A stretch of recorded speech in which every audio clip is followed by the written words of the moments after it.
السلام علیکم ورحمۃ اللہ وبرکاتہ۔ آج ہم سورہ الاحزاب کی آیت نمبر 35 پڑھیں گے انشاءاللہ۔ اعوذ باللہ السمیع العلیم من الشیطان الرجیم، بسم اللہ الرحمن الرحیم۔ ان المسلمین والمسلمات، بے شک مسلمان مرد اور مسلمان عورتیں، والمؤمنین والمؤمنات، اور مومن مرد اور مومن عورتیں،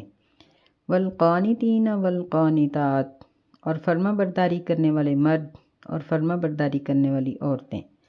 والصادقین والصادقات، اور سچ بولنے والے مرد اور سچ بولنے والی عورتیں، والصابرین والصابرات، اور صبر کرنے والے مرد اور صبر کرنے والی عورتیں، والخاشعین والخاشعات، اور عاجزی کرنے والے مرد اور عاجزی کرنے والی عورتیں، والمتصدقین والمتصدقات، اور صدقہ کرنے والے مرد اور صدقہ کرنے والی عورتیں، والصائمین والصائمات، اور روزہ رکھنے والے مرد اور روزہ رکھنے والی عورتیں، والحافظین فروجہم والحافظات، اور اپنے سطر کی حفاظت کرنے والے مرد اور حفاظت کرنے والی عورتیں، والذاکرین اللہ کثیرا والذاکرات، اور اللہ کا کثرت سے ذکر کرنے والے مرد اور ذکر کرنے والی عورتیں، اعد اللہ لہم مغفرۃ واجرا عظیما، اللہ تعالیٰ نے ان کے لیے تیار کیا ہے بخشش کو اور بہت بڑے اجر کو۔ سیدہ ام سلمہ رضی اللہ تعالیٰ عنہ بیان کرتی ہیں کہ میں نے عرض کیا کہ اے اللہ کے رسول، قرآن مجید میں جس طرح اللہ تعالیٰ نے مردوں کا ذکر کیا ہے، عورتوں کا ذکر نہیں کیا۔ تو اس کے بعد میں نے اچانک ایک دن سنا کہ نبی علیہ السلام منبر پر یہ آیات پڑھ رہے تھے، تو میں دروازے کے قریب ہو کر میں نے کان لگایا تو آپ یہ ساری آیت نبی صلی اللہ علیہ وسلم نے پڑھی۔ تو یعنی یہ اس بات سے خوش ہو گئی کہ اللہ تعالیٰ نے اس آیت مبارکہ میں مسلمان مردوں کے ساتھ مسلمان عورتوں کے اوصاف بھی بیان کیے ہیں۔ پہلا وصف یہ ہے کہ مسلمین، مسلمان مرد۔ مسلم کا معنی ہوتا ہے نکیل ڈالا ہوا اونٹ، کیونکہ اونٹ ایک سرکش جانور ہے، جب تک اس کی نکیل نہ ڈالی جائے وہ کسی کے قابو میں نہیں آتا، اور جب اس کی نکیل پکڑ لی جائے تو اس کو بٹھاؤ تو بیٹھ جاتا ہے، اٹھاؤ تو اٹھ جاتا ہے، موڑو تو مڑ جاتا ہے، بگاؤ تو بھاگتا ہے، چلاؤ تو چلتا ہے۔ مسلمان کا یہی حال ہے کہ مسلمان کی نکیل اس کے اللہ کے ہاتھ میں ہے۔ تو مسلمان دراصل وہ ہے جو اللہ جہاں کہے وہاں بیٹھ جائے، جہاں اللہ تعالیٰ اٹھنے کا حکم دیں اٹھ جائے، جن چیزوں کو اللہ تعالیٰ چھوڑنے کا حکم دیں چھوڑ دے، جن چیزوں کو کرنے کا حکم دیں وہ کر لیں۔ تو اس لیے فرمایا کہ ایسے لوگ جن کے یعنی مرد اور عورتوں میں یہ تسلیم کرنے کی عادت موجود ہے۔ دوسری صفت یہ ذکر فرمائی کہ والمؤمنین والمؤمنات، مومن مرد اور مومن عورتیں، یعنی بے شک اس میں کوئی مخلص ہو یا نہ ہو، بہرحال مومن وہ ہوتا ہے جو دل سے ایمان رکھے، جس کے دل کے اندر یقین ہو،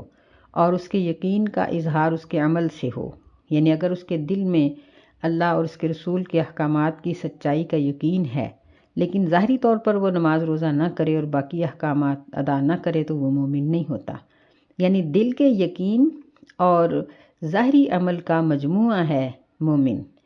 تیسری صفت فرمائی والقانتین والقانتات، فرما برداری کرنے والے یعنی ہمیشہ اطاعت کرنے والے۔ یہ اسلام لانے کے بعد ایک بہت اچھا مرتبہ ہے جو انسان کو، کلمہ پڑھنے والے کو حاصل ہوتا ہے کہ وہ اللہ کا اطاعت گزار ہے اور اس کی فرما برداری کرنے والا ہے، اس کے کسی بھی حکم پر چوں چرا نہیں کرتا۔ کوئی بھی حکم اللہ تعالیٰ کا سنے تو اس پر فوراً عمل کرنے کے لیے تیار ہو جاتا ہے۔ وہ اپنے رشتہ داروں کی باتیں، اپنے شوہر اور بیوی کی باتیں، اپنی اولاد کا تانا و تشنیع، یا وہ کسی اور مجبوری کو، یا اپنی عزت نفس، کسی چیز کو نہیں دیکھتا۔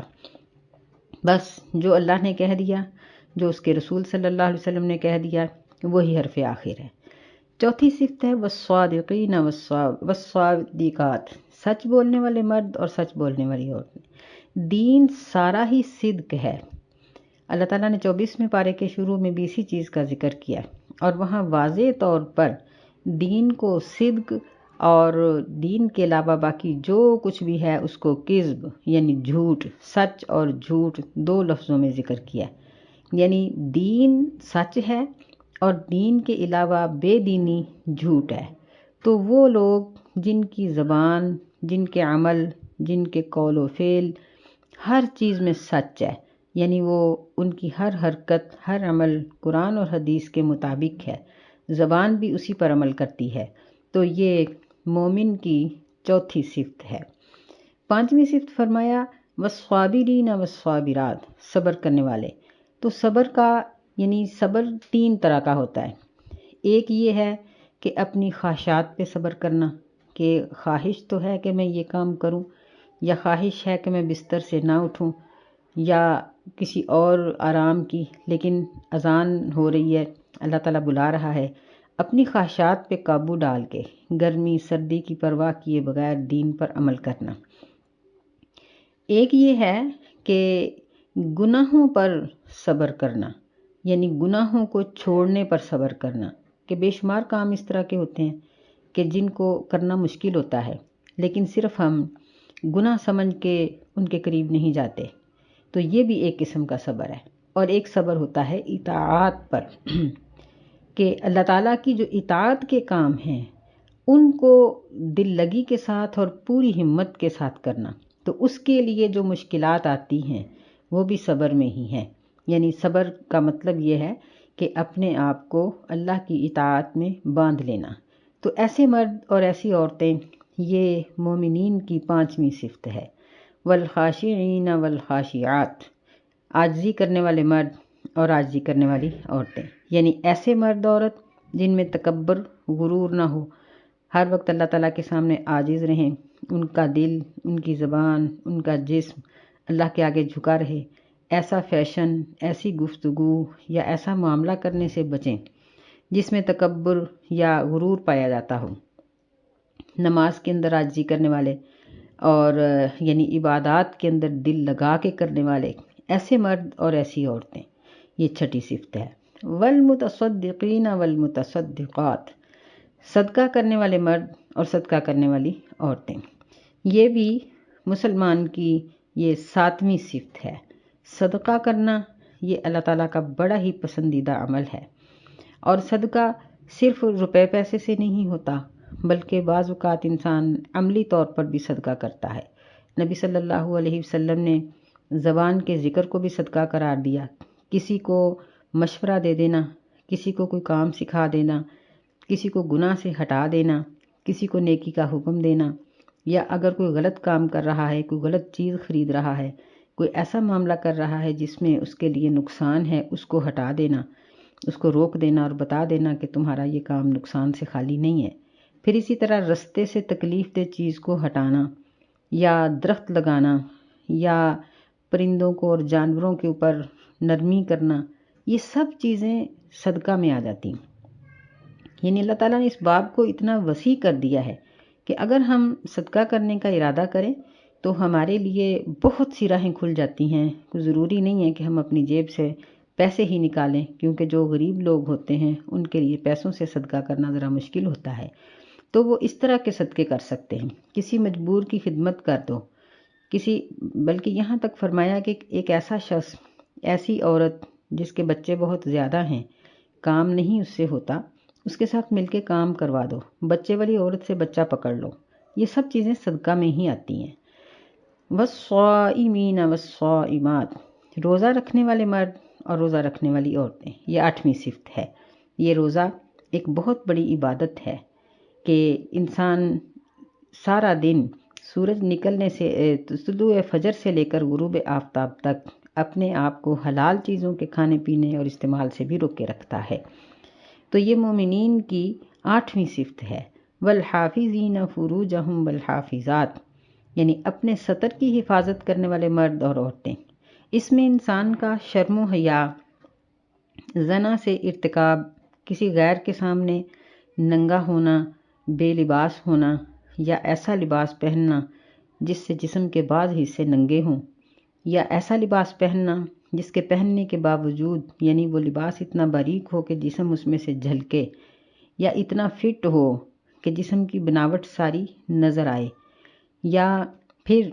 غیر مردوں کے سامنے اپنی خصوصیات کو ظاہر کرنا،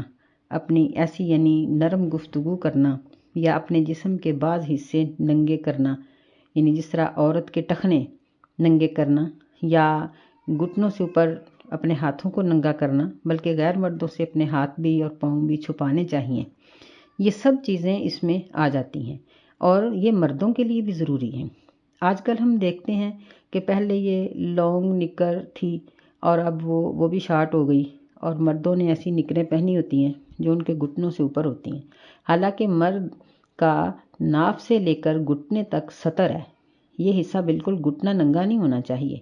لیکن بہت سے نوجوان لڑکے اور مردوں نے گرمیوں میں اس طرح کی انہوں نے نکریں پہنی ہوتی ہیں جن سے ان کے گھٹنے یا رانیں ننگی ہو رہی ہوتی ہیں، تو یہ غلط ہے۔ ایسے ہی عورت کا عورت کے سامنے ننگے ہونا، جس طرح پارلر میں عورتیں میک اپ کے نام پر عورتوں کے سامنے ننگی ہوتی ہیں، تو یہ حفاظت کے خلاف ہے، یعنی ان سے پلکنگ تھریڈنگ کروانا اور بغلوں کے یا بازوؤں کو کندھوں تک ننگا کرنا اور کندھوں تک مہندی لگوانا، یا ٹانگوں پر پیروں کے علاوہ اوپر تک مہندی لگوانا، یہ سب چیزیں حرام ہیں۔ بال اتروانا، یہ سب چیزیں عورت کے لیے بھی حرام ہیں، مرد کے لیے بھی حرام ہے۔ بغیر ضرورت کے ایک دوسرے کے آگے ننگا ہونا، ایک ہی کپڑے میں بغیر لباس کے دو لوگوں کا سونا، یہ سب چیزیں حرام ہیں۔ بلکہ ڈاکٹر کے سامنے بھی یعنی جہاں تک ممکن ہو عورت کو عورت سے علاج کروانا چاہیے، اور عورتوں کے بارے میں بھی کوشش یہ ہونی چاہیے کہ جس طرح یہ بچوں کی ولادت کا مسئلہ ہوتا ہے، تو ایسی صورت میں جہاں تک بھی احتیاط ممکن ہو احتیاط کی جائے، کیونکہ اگر کوئی اپنے سطر کو ظاہر کرے گی، اپنی ٹانگوں کو یا کسی حصے کو مرد ننگا کرے یا عورت، تو یہ اس کے لیے حرام ہے۔ وَالذَّاكِرِينَ اللَّهَ كَثِيرًا وَالذَّاكِرَاتِ، یہ 10ویں صفت ہے کہ اللہ کا کثرت سے ذکر کرنے والے مرد اور عورتیں، یعنی اللہ کا ذکر یہ اتنا بہترین نسخہ ہے کہ نبی صلی اللہ علیہ وسلم نے اللہ کے ذکر کو اتنا مضبوط قرار دیا کہ اس کے ذکر کرنے کی وجہ سے سارے ہی بندے کے کام آسان ہو جاتے ہیں۔ یعنی پیچھے جو 9 صفات مومنین کے اندر ذکر کی گئی ہیں، اگر کوئی کثرت سے اللہ کا ذکر کرے تو یہ سب صفات اس کے اندر خود بخود اترتی چلی آتی ہیں۔ تو یہ 10 صفات کو ذکر کر کے اللہ تعالیٰ نے فرمایا اعد اللہ لہم مغفرۃ واجرا عظیما، کہ ایسے لوگوں کے لیے اللہ تعالیٰ نے بخشش اور بہت بڑا اجر تیار کر رکھا ہے۔ یہاں یہ بات یاد رکھنی چاہیے کہ اس سے پیچھے جو ہم اسباق پڑھ رہے ہیں، یہ پچھلا پورا رکوع امہات المومنین کے بارے میں ہے۔ نبی صلی اللہ علیہ وسلم پر آیت تخییر نازل ہوئی، جس کا ذکر پچھلے سبق میں ہو چکا ہے، اور مختصراً ذکر کیا گیا تھا کہ یہ نبی علیہ السلام پر ایک ایسا زمانہ تھا کہ جب تنگی کے بعد خوشحالی کی راہیں کھل رہی تھیں۔ خیبر فتح ہو چکا تھا، اور خیبر کے ساتھ ساتھ دوسری بہت سی فتوحات مسلمانوں کو ملنے کی امید تھی، اور دھڑا دھڑ ہر طرف سے مال و دولت اور غلام اور لونڈیاں اور سونا چاندی سامان آتا ہی جا رہا تھا۔ تو ایسے میں اللہ تعالیٰ نے نبی علیہ السلام کی ازواج مطہرات کی حسن تربیت کے لیے اور ہم سب کے سامنے یہ بات واضح کرنے کے لیے اللہ تعالیٰ نے یہ ایلا کا موقع یہ پیدا فرمایا۔ نبی علیہ السلام نے اپنی بیویوں سے ایلا کیا۔ بعض ایسے ناہنجار لوگ ہیں جو دین کی اصلیت کو نہیں سمجھتے، صرف ان کو اعتراضات ہی کرنے آتے ہیں۔ وہ نعوذ باللہ یہ اعتراض کرتے ہیں کہ اگر یعنی بیوی تو خاوند کے اوپر اتنی جان لیتی ہے، اگر ایسی صورت میں وہ مال کا تقاضا کر لے تو کیا ہو گیا کہ اس سے مہینے بھر کی قسم ہی کھا لی گئی؟ یہ بات نہیں ہے۔ بات اصل میں یہ ہے کہ ازواج مطہرات کا مطالبہ ایک دفعہ نہیں کئی دفعہ ہوا، اور نبی علیہ السلام اگر یہ ایلا نہ کرتے، ان کے ساتھ تعلق توڑنے کی قسم نہ کھاتے اور ان کو اختیار نہ دیتے تو آج کا اعتراض کرنے والا یہ اعتراض بھی کرتا کہ تمہارے نبی نے اپنی بیویوں کو لونڈیوں کی طرح قید کیا ہوا تھا اور وہ ان کو تنگی میں رکھتے تھے، حالانکہ عورت کی خواہشات ہوتی ہے۔ اللہ تعالیٰ نے نبی صلی اللہ علیہ وسلم کو یہ آیت اتار کر یہ حکم دیا کہ آپ ان کو اختیار دے دیں۔ اسی لیے اس آیت کو آیت تخییر کہتے ہیں، یعنی اختیار کی آیت، کہ آپ ان کو اختیار دے دیں۔ کل اس بات کا ذکر ہوا تھا کہ ان خواتین میں، ازواج مطہرات میں خرچ کے معاملے میں پیش سیدہ عائشہ اور سیدہ حفصہ رضی اللہ تعالی عنہا تھیں،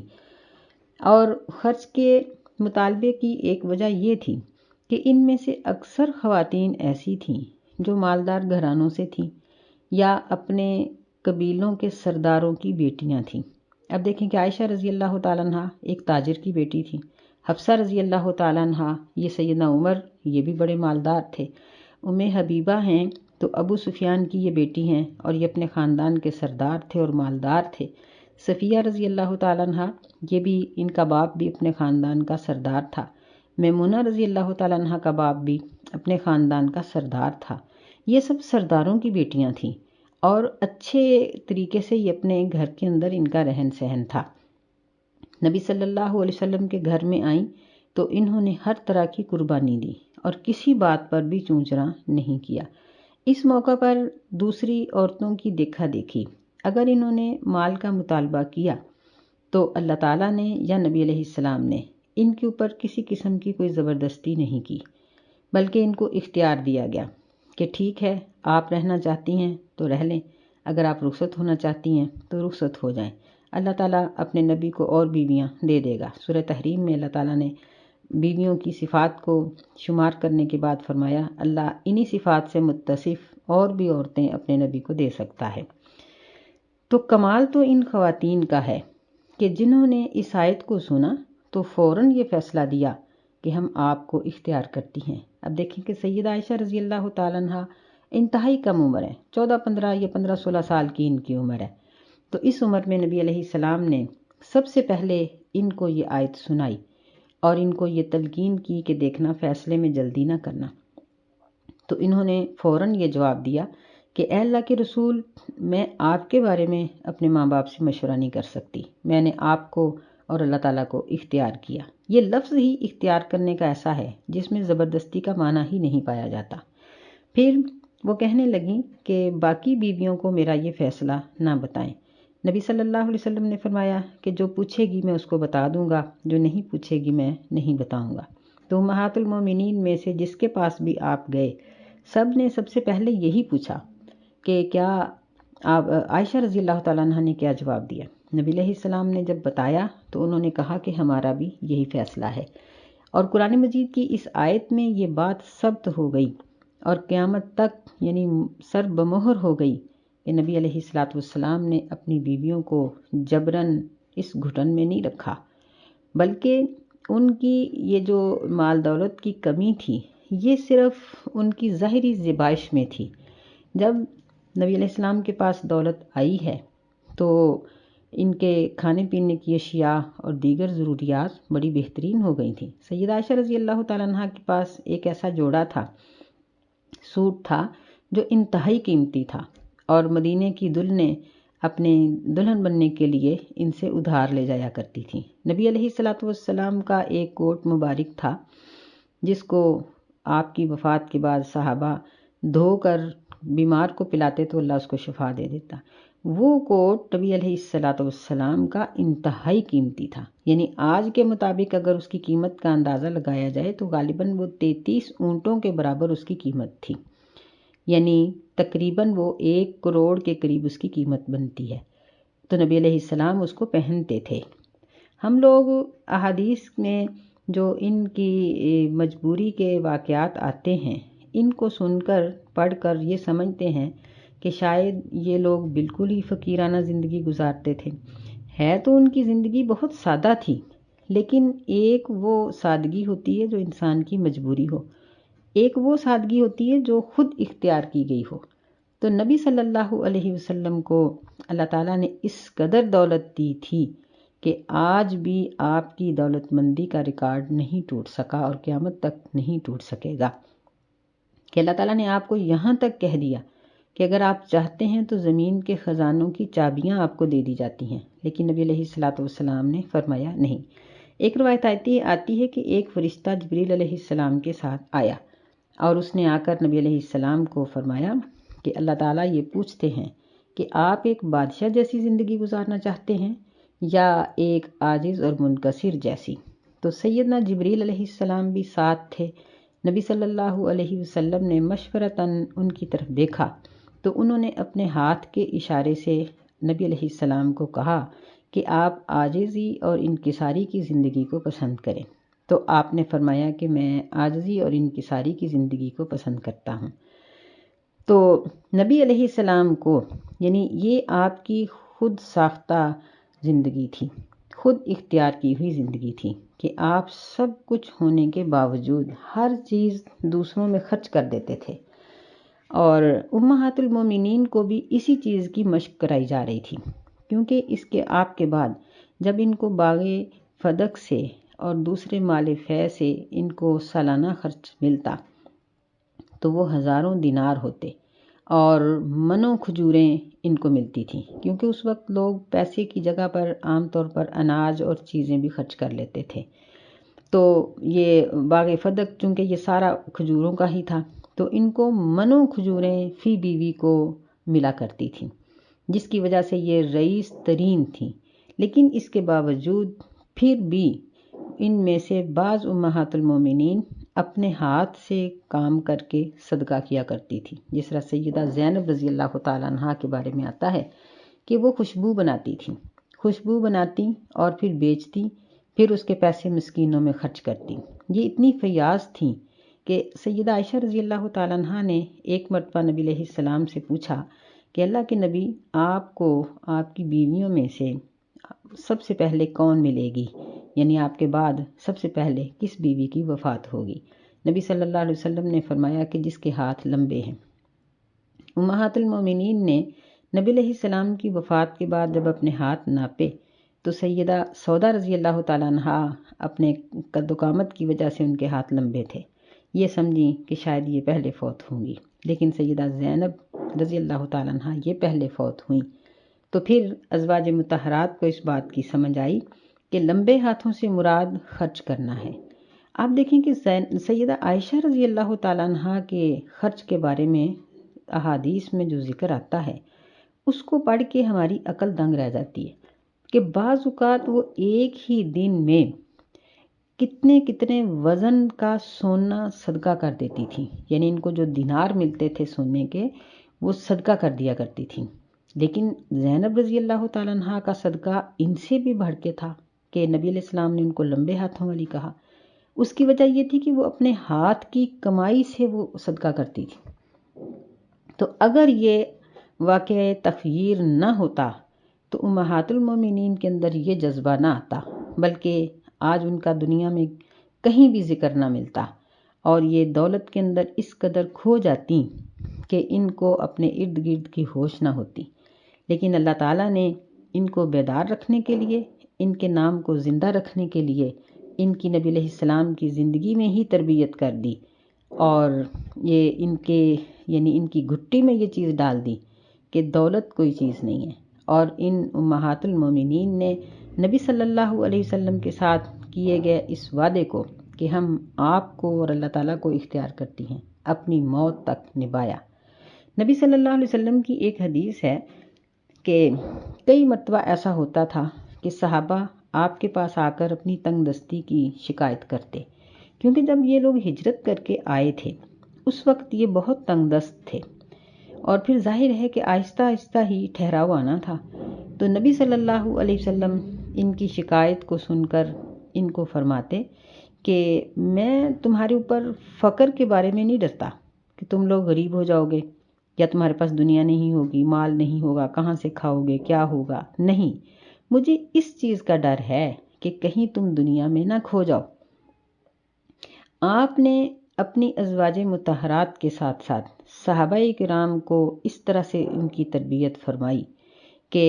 صحابہ کرام یہ شہروں کے مالک بنے، ملکوں کے مالک بنے، بڑی بڑی بادشاہی انہوں نے دیکھی،